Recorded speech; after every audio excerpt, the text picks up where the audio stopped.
Good morning. We'd like to welcome everyone to our special edition of the Public Safety Media Briefing. We find ourselves under a unique situation right now as far as the approaching storm, and we wanted to make sure that everyone had an opportunity, when I say everyone, speaking of all the citizens and the media, have an opportunity to hear from the officials who will be involved in the preparation for that event. We are, of course, facing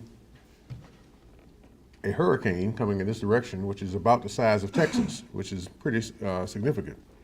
We're not sure yet about the direction or the exact arrival time, or if it's going to arrive at all in this particular area, but we wanted to make sure that everyone is aware that preparations are being made and that we have a number of responsible people responsible agencies rather, who are going to be ensuring our safety.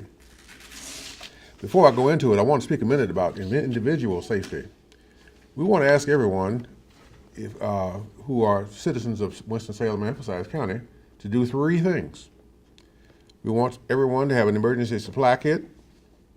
We want everyone to make an emergency plan. Where are you going to meet? How will you congregate? What will you do? And the third thing that we want everyone to do excuse me, is to make sure that you stay informed through media, through other means, through social media, through whatever means you have available to you. Stay informed this weekend.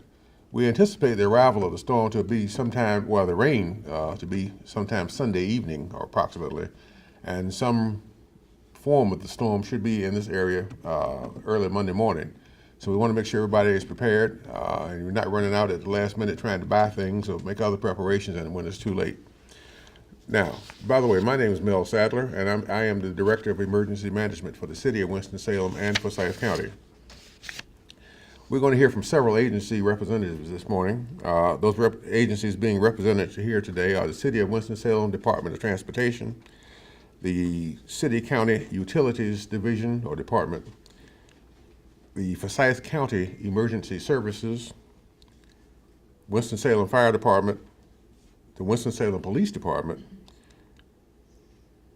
the Special Operations Division of the Police Department. We're going to hear from our county sheriff. Each individual will introduce themselves as they present themselves, and we will start, of course, with Randy Britton, who is a representative of the City of Winston-Salem Department of Transportation.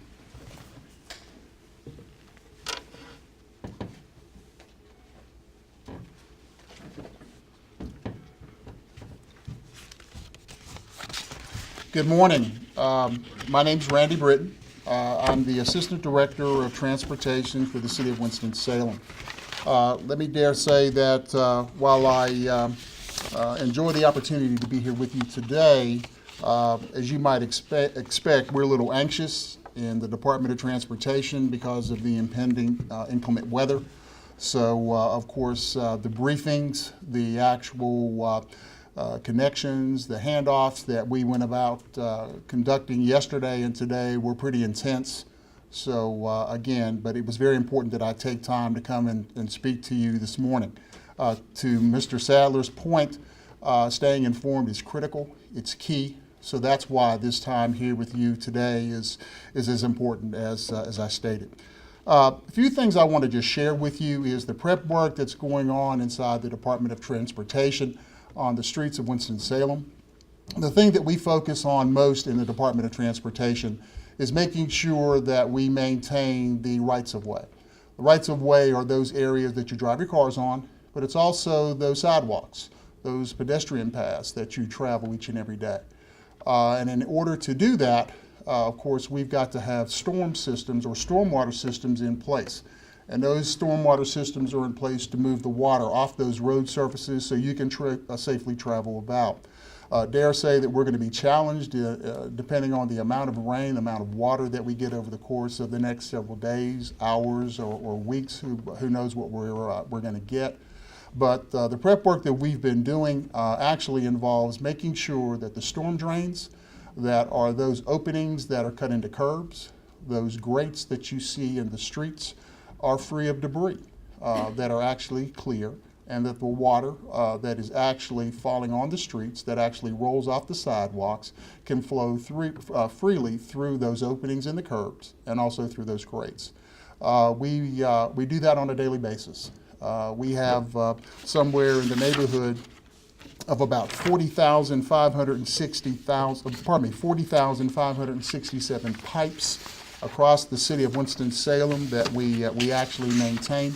And that is something that we take very seriously, and it's something that we do on a daily basis.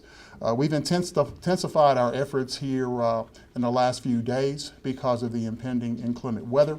We realize that there is actual blockage, or we actually have debris that accumulates over those grates that actually can block the flow of water. And the effect that you get is that just like having a beaver that's actually dammed up a creek in back of your house. You know, the beaver will go ahead and bring sticks and all kind of yard debris, anything at all that they can haul into the area to create a dam to stop the water. So of course they have a habitat, and it's the same effect that we get on our streets. We actually find that debris from yard clippings, actual pieces of dead tree bark that actually fall off in the road bed can actually be washed down to these openings throughout the entire city. And so we go about making sure that those things are clear. So that's really what we've been focusing on for the last few days. We've intensified our efforts. On a daily basis, we have 5 crews that are actually dedicated towards making sure those drainage openings are open and water is flowing freely. But of course, we've taken all the resources, short of those emergency situations that we've had to respond to over the last few days, to make sure that those openings are free flowing. We actually had the opportunity earlier this week to share with some of the media outlets exactly how we use some of the equipment that we have at our disposal to clear those areas. It's called a jet vac. Jet vac, we literally go in and take a large vehicle, large piece of equipment, and actually vacuum out the debris that could be clogging the storm grate or actually down inside what we call the catch basin, because all of those things will create blockage, which does not allow the water to flow to the places that it needs to go. We also have 42,154 structures, which are those manholes, those drain inlets, those cuts in the sidewalk, those cuts in the curb that you see that we want the water to go into, or where we're directing it to, and then we're making sure that those are also clear. Some of the things that we also, some people forget about, that we might have to do in order to prepare for an event like this is we coordinate very closely with the fire department, and you'll hear from them a little bit later this morning. But we coordinate a list that we've identified because we've been through this before. We know where the flood-prone areas are. And because we know where the flood-prone areas are, those are the ones that we're going to hit first of all. We're going to make sure that those are areas that there's no obstructions, there's no debris that would get in the way and cause unnecessary flooding. And of course, that is a list that we share with the fire department. And in the event that there is flooding, then of course they've got to go ahead and handle that according to their challenge. The other thing that we actually will do is we'll actually make sure that our equipment is in good working order. That's just that the vehicles will operate, that nothing is going to not start, no hydraulics are going to fail on us. But more importantly, the inventory of our signs. We have to make sure that every sign that we have in our disposal, in our inventory, in our warehouses, is available in the event that we need it. To that point, I would ask that the public would obey those signs. Of course, you need to obey the traffic laws each and every day. But in an event like this, in any kind of event that affects the entire community, it's critical that we all obey the rules, the regs, if you will, that are established for the event. And if it says a road is closed, the road is closed. Please do not travel down that road. It may be that there is a life-saving event, or I should say a life-saving effort that's underway. It could be that there is a danger for your personal safety, your personal well-being that's taking place down there, or something that could compromise that. And even if it says closed to local traffic. Local traffic means if you live on the street, then yes, we understand you're going to come down and you need to be able to get to your home. But it's not a cut-through. So please, obey the signs that we have.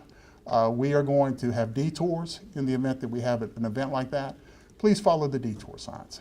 But again, those are the kind of things that we actually are doing there in the Department of Transportation in preparation for what we anticipate could be a very serious event.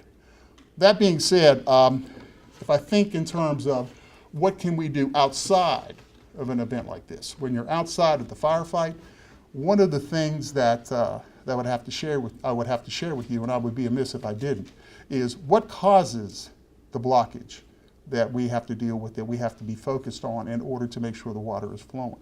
That being said, I brought a few things with me this morning.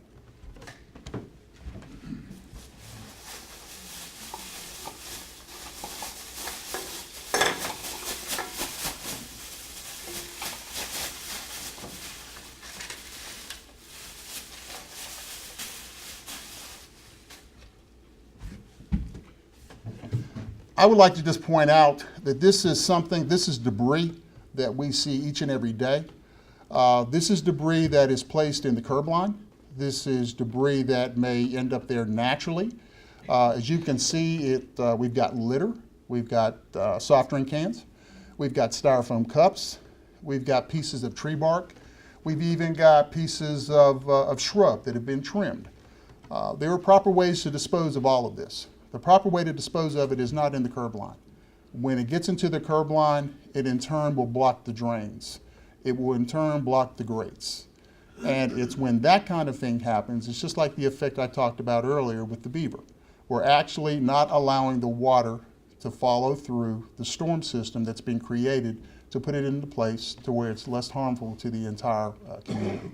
So with that being said, I would just ask that 365 days a year, please don't discard your litter, your soft drink cans, your styrofoam cups, your drink cups, brush, yard clippings, any of those things in the curb line or even on the curb edge, because what it will end up doing is actually blocking the storm drains. That's all I've got to share with you this morning. I'll be more than happy to answer any questions that you may have. There being none, I'm going to ask if Courtney Driver from our utilities group would actually come up and address the group. Thank you.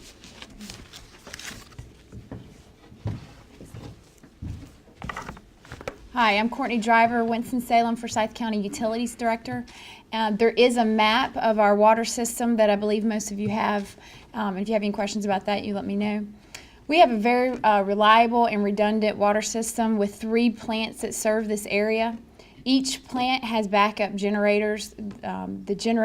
Each plant actually has 2 generators on site, with 1 generator being able to run the entire plant if we were to lose power. So the fuel for those generators have been topped off, and our supplier is on standby and has us as a priority in the event that we need more fuel. We also have 6 days of on-site storage at our Swan water treatment plant, and our Thomas water treatment plant has the ability to draw water from both the Yadkin River and Salem Lake. So since our water system was designed and built to the highest standards, I have high confidence in the system and the ability to continue to provide water for our customers during the storm in the event that the storm hits this area. And the last thing that I'll share is that our staff has been working diligently this week to prepare. We are well prepared and ready if the storm hits this area. With that, are there any questions from me? If someone were to have to leave their home, what steps should they take utility-wise to make sure that their home's going to be safe while they're gone? So the question was, if someone were to leave their home, what steps should they take to make sure that their home is safe utility-wise? Is that correct? They can turn off the water that supplies the house.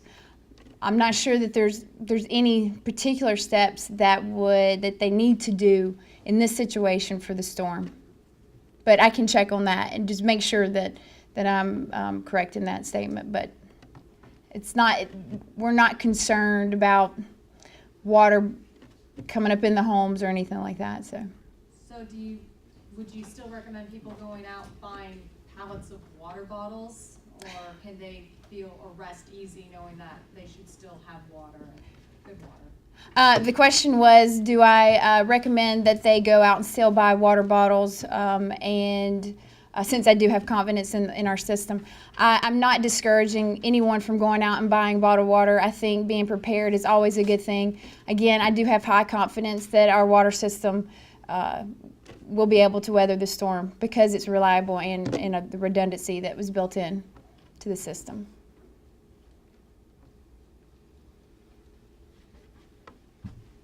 Anything else? Okay. Sorry, I don't have my list of who's up next. Good morning. My name is Dan Osmick. I'm the Chief of Forsyth County Emergency Services. I oversee 3 departments, the County 911 system, the EMS department, and also the County Fire Department. We've been diligently preparing for this event and not really sure to what how it's going to escalate for us as a community. But what we've been basically doing is to meet the possible increase of call demand that may be incorporated in our 911 center. We've scheduled increased staffing for our 911 communication center, increased staffing for our EMS and our ambulances. We'll continue to prioritize the 911 calls as we do daily using our emergency medical dispatch protocols. We've tested our backup generators in the 911 center, and they're all fueled and ready to go in case the 911 center does lose power. We certainly anticipate possibly obstacles such as trees, downed power lines. So we're actually going to utilize all of our spare ambulances and put crews on them and strategically locate them throughout different locations in the county to help with our response times in case roads are blocked. The County Fire Department units will be deployed throughout the county, and DOT has delivered us to be distributed to all the fire departments within the county cones and barricades, and it'll be the fire department's responsibility in the county to just clear the roads for emergency access. And again, just to reiterate, if you do come across a road that has cones across it or has barricades across it, please do not attempt to go around those blocked areas simply because they could encounter a downed tree that hasn't been cleared yet, power lines that may be live, and certainly high water. So we anticipate possibly having to manage clearing roads for emergency access. We've also anticipate possible requests from emergency management. We've got a team ready to be deployed with our ambulance bus. It's a bus that can treat up to 28 patients at one time, and we would use that particular bus for relocation if we encounter a situation, for example, that a nursing home needs to be evacuated and we have to move a number of patients. That way we won't be taxing our daily operations and taxing our units that might be needed for emergencies. And if by chance any shelters need to be set up, then we will assist in handling any medical situations that may occur in those shelters by using our mobile integrated healthcare personnel to assist in those areas. So I think at this point we're pretty well prepared, certainly not knowing what we're going to encounter, and we're pretty flexible depending on what we encounter, and we feel confident that we'll be able to handle most of the situations that we may see and service the citizens of Forsyth County and Winston-Salem as an as-needed basis. So does anyone have any questions for me? Okay, thank you. Next up is Robert Owens with the City of Winston-Salem Fire Department.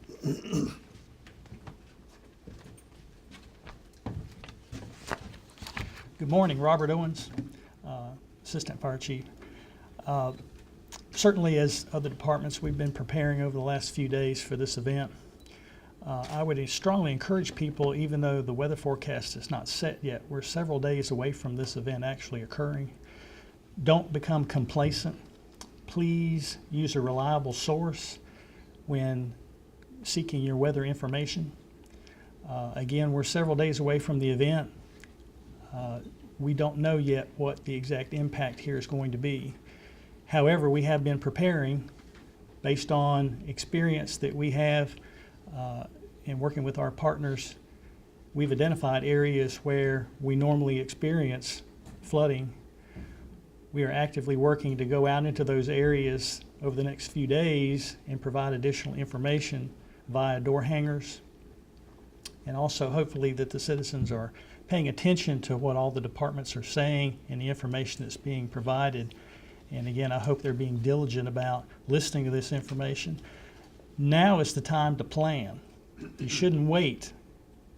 Waiting creates additional issues and taxes our resources. So please, please take heed and make a plan now. If you don't need that plan later, that's great. If you need that plan, at least you have it. So over the last few days, we have been assembling additional staff. We've been inventorying and preparing our equipment. Certainly we have the potential for having trees down, trees on houses, trees on vehicles. We have the potential for flooding events to occur. We have the potential for, depending upon the amount of rain that we get and wind, structural collapse, things along those lines. So we have been putting components in place to try to address those issues. We have sufficient boats and water rescue equipment. We plan on implementing at least 3 additional water rescue teams. We also are going to place into service an additional backup rescue company that will be staffed with some structural collapse technicians, and then we'll be able to deploy those out as necessary. I would encourage the public that if there's a need, please call 911 and let them know. However, don't unnecessarily use 911. You should only be calling 911 in a true emergency. When things begin to happen, you know, we get inundated with a number of calls, and of course that places a burden on a lot of the resources that we have available to dispatch to those areas. So it's very important that people use those resources effectively and that they're not calling 911 unnecessarily for something. So we are capable to be able to respond to the city's emergencies, and we're ready and standing by. We're going to, again, place some of our water rescue resources in areas that we know we have known flooding problems. We are pre-positioning barricades, working with the DOT that will be deployed. You will see a combination of barricades. You will see cones that are set out. As some of the other speakers have said, if you see those barricades and those cones deployed, do not drive through the water. Turn around and find an alternate way to get to your location. Certainly, if you do not need to be out during the storm, then don't go out. Being out on the road just to see what's going on creates the potential for something else to occur. You could potentially get into an accident, a tree fall on your car, wind, depending upon the amount of wind that we get here, may blow your vehicle around. You may lose control of a high-profile vehicle. So if you do not need to be out, don't be out. As our emergency management director and the other speakers have mentioned, have a plan, have your kit, but also be thinking about pets and make sure you have supplies and shelter for them. Be thinking about medications that you may need. Now's the time to go get that stuff. Now's the time to have it so that you won't need to get it during this event. Again, please don't be complacent. You may hear the weather is going to change. It's difficult for any weather forecaster to have an accurate forecast this far out. So we're still several days out from the event. And even though it may seem like that the storm might move in a different direction, at the last minute it could potentially change and we could still have an effect here. So don't be complacent. Please don't. Again, we're putting on additional staffing, not just specialized staffing, but also staffing for the regular routine calls that we would have. All of our generators, all of our fire stations have backup generators. All those generators have been fueled. Most of our fire stations also have tanks to fuel our apparatus. We have over 8,000 gallons on hand for our apparatus at our various fire stations.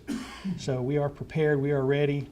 We've been checking our equipment, our chainsaws, all of our other specialty equipment that we have. And again, we'll be putting on additional staff as this event gets closer. And I want you to rest assured that we are ready and prepared to be able to respond to any emergency that we might be confronted with.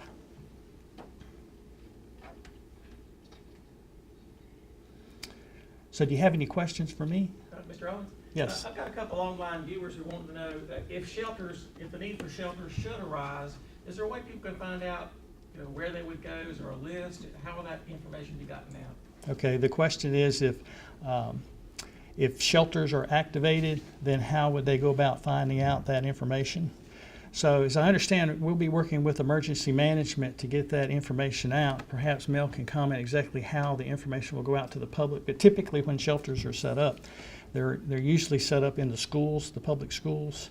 And I'm sure I'll get Mel to comment on exactly how that information will be sent out and how the public will be notified of that information. But typically your schools will be set up, and of course there'll be other partner agencies that will participate in helping getting those shelters set up if necessary.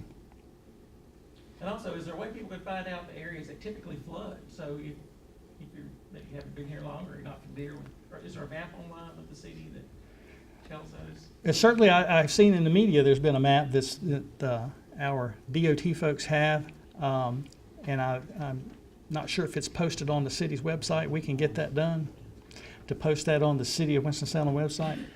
That's www.cityofws.org, and we can get that placed online. Any other questions that you have for the fire department? All right, thank you. The police chief will come up next. Catrina Thompson.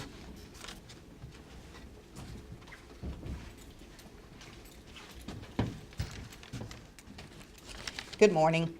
I'm Catrina Thompson, Chief of Police for the Winston-Salem Police Department.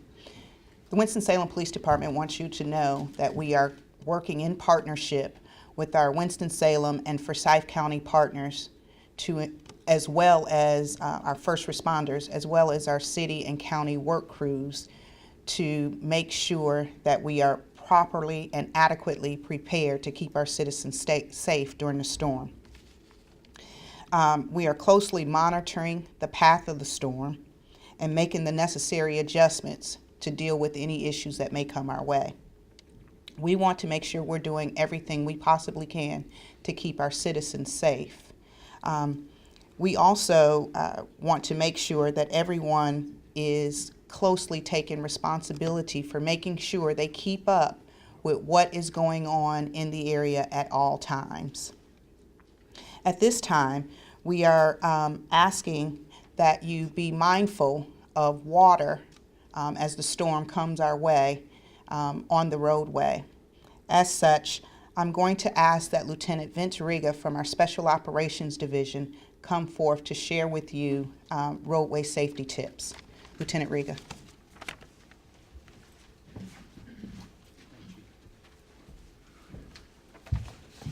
Good morning. I'm Vince Riga, Lieutenant, Special Operations Division, Winston-Salem Police Department. Turn around, don't drown. You've all heard it. It's probably the most simple thing. People hear it and they crack a smile. The success in that slogan is in its simplicity. All the instructions are right there. Turn around, don't drown it. Why is this important? Flooding from storms causes more deaths than all the other natural occurrences. There's wind, there's debris, but it's flooding that causes the most amount of deaths. Over half of these flooding deaths occur from people in vehicles. We've all seen the coverage Hurricane Harvey in Texas of the horrendous stories of people getting swept away in vehicles. If you do not need to drive your vehicle, please don't drive your vehicle in situations like this. Think about what an emergency really is, and if what you have to do in your vehicle is truly an emergency. It takes only 6 inches of water to knock over a standing adult. 6 inches of water is not a lot of water to look at. It takes only 12 inches of water to move your small to mid-sized car, which most people drive, and wash it downstream. 2 feet of water will move pretty much any vehicle out there with the exception of heavy apparatus. I'm going to touch on what a couple other first responders here said about road closed signs. If you see a road closed sign, please don't go down the road. We repeat that because it's a common occurrence where people say, well, I'm just going from here to there. I can probably make it. This is not that big a deal. Just because you've traveled that road before, don't assume that you know what is down that road now.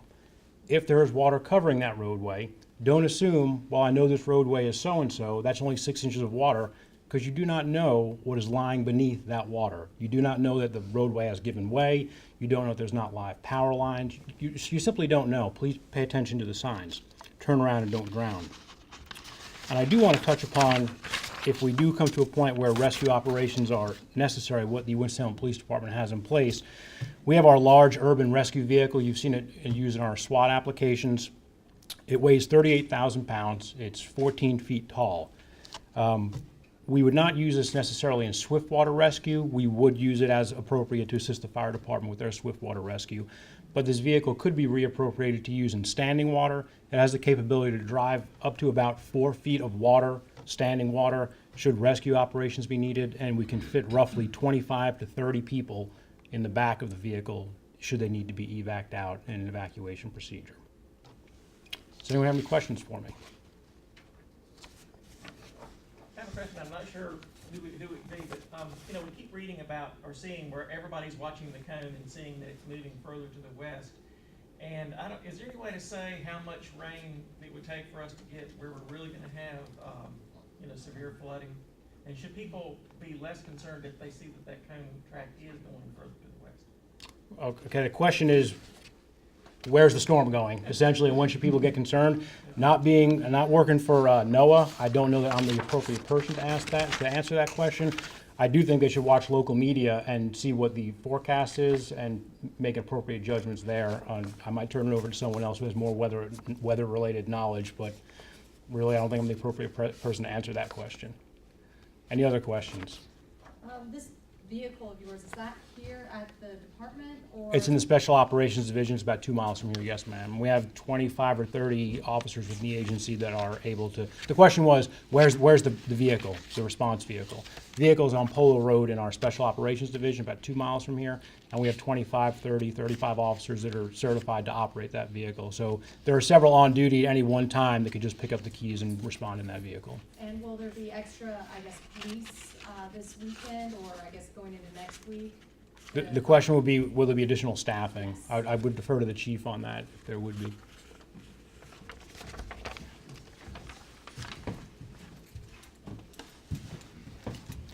To answer the question about staffing, the Winston-Salem Police Department, just like our fire department, will make the necessary staffing changes, adjusting the staffing levels to address the weather and the increase in calls for service as we see fit. Again, we'll continue to monitor the path of the storm and make the necessary adjustments off the personnel side as the need arises. Any other questions? Thank you.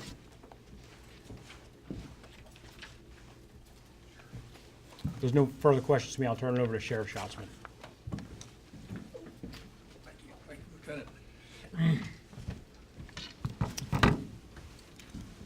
Good morning, Bill Schatzman here, the honor and privilege to serve as the Sheriff of Forsyth County. You've heard from the subject matter experts who are charged for the preparation of any natural disaster, certainly in the case of a man-made disaster. But rest assured, we want the citizens of Forsyth County and certainly Winston-Salem and Kernersville to rest easy that your subject matter experts are working hard to address any issues that might occur from this storm, should the storm come to Forsyth County. Certainly the Sheriff's Office works closely with the city police and with the medical service providers, emergency medical service providers, and your fire service providers to ensure that that happens throughout the county. So to the extent that we can assure you that we are prepared, we do so. We certainly we prepare for the worst and hope for the best. And in doing so, we are confident that we can handle anything that comes our way. A couple of other points that you should be aware of. One is that the North Carolina Sheriff's Association has a disaster assistance network program that will bring additional law enforcement to the Forsyth County, should that be necessary, from the counties of North Carolina, the other 99 counties of North Carolina. Secondly, that the Director Hooks in the North Carolina Department of Public Safety chairs and operates what's called the State Emergency Response Commission. I'm a commissioner on that commission, and we meet quarterly to talk about the services that can be provided to North Carolina from our public sector, from the coastlines to the mountains. This committee is chaired by Mike Sprayberry, who is the Director of State Emergency Response, and it seats all of the disciplines that operate in North Carolina. That is medical, of course, law enforcement, fire, hospitals, transportation, all of the disciplines that operate to ensure that the citizens of this great state are protected. And so we meet quarterly to analyze and go over our resources, to make sure that our resources are staged and appropriately available, either in the mountains or in the coast, north and south, to address any natural disaster or man-made disaster.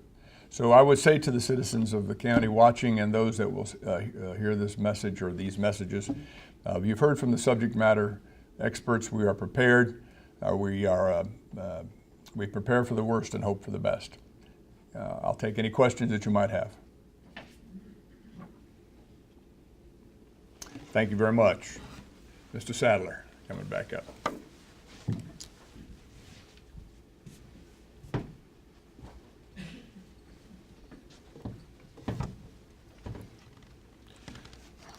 All right, in preparing for our closing, I want to take this opportunity to reiterate what I said as we began.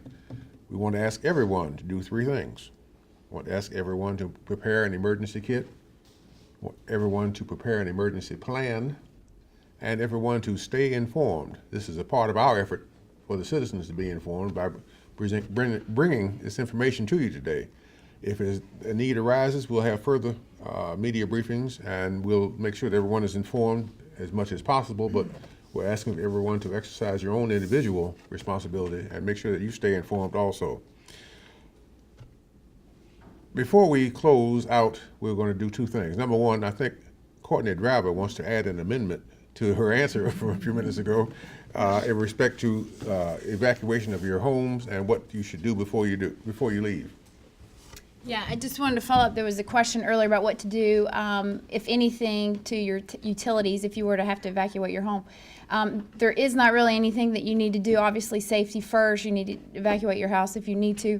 And if you have any utility issues, say a sewer backup, as always, normal procedures, you call CityLink at 311 or 727-8000. We will have crews on standby to address any needs that arise. So.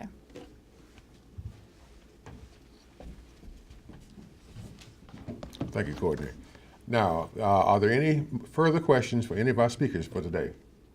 If this thing misses us, at what point do we start sending people down to, let's say, Florida if they get hammered the way that they're supposed to? That's kind of related to the other question as far as where is it going, I guess.